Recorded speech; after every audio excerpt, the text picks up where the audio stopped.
मगर रेंजियान को कोई फिक्र नहीं थी। वो कहता है कि अगर मैं यहाँ पर तुम्हें खत्म भी कर दूं तो किसी को पता नहीं चलेगा। अब इससे पहले कि रेंजियान युन को मार पाए, डोंग डोंग हावी बो लेकर जाओचन के पास पहुँच गया। तो जाओचन वहाँ पड़ी चॉपस्टिक का यूज करते हुए उस पर हमले करने लगता है। हावी बो से लगकर तो चॉपस्टिक भी तीरों जैसी हिट होने लगी, जिसके चलते रेंजियान के कई सारे लोग मारे गए थे। तो रेंजियान फटाफट से अपनी चीमेन इल्यूजरी स्वॉर्ड टेक्निक का यूज करते हुए उसके हर एक अटैक को काउंटर करने लगा। भले ही उसने कई सारी तलवारें बना ली थी, मगर हावी बो से रिलीज की हुई चॉपस्टिक के सामने वो टिक नहीं पाती। इतना ही नहीं, रेंजियान के तो बड़े ही नाजुक हिस्से में वो तीर घुस गया था, इसलिए वो बिना अपनी रेपुटेशन की फिक्र करे अपनी तशरीफ लेकर वहाँ से भाग निकला। वहीं पर युन उसका मजाक उड़ाते हुए कह रही थी कि अलविदा मेरे दोस्त, बस कुछ दिनों तक कुर्सी पर मत बैठना वरना काफी ज्यादा दिक्कत हो जाएगी। और फिर जैसे युन पलटी, उसने देखा कि जाओचन तो उस पर भी निशाना लगा के खड़ा है। यहाँ पर यूशिया तो इतनी घायल थी कि वो भी प्रिंसेस की कोई हेल्प नहीं कर पाएगी।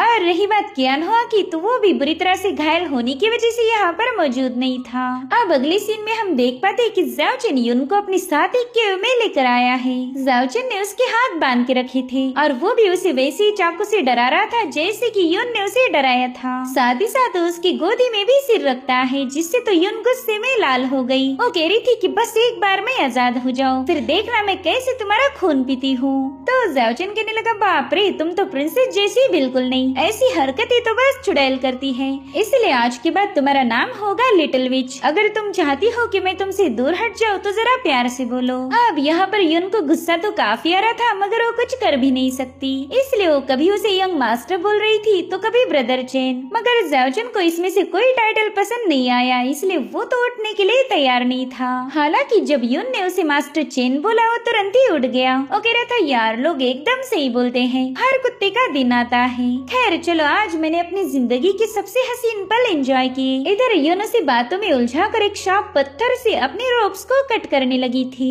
और फिर क्या मौका मिलते ही वो जाओचन पर कूद गई। मगर हावी बो के बैकलैश के चलते वो जाओचन की बाहों में ही बेहोश हो गई।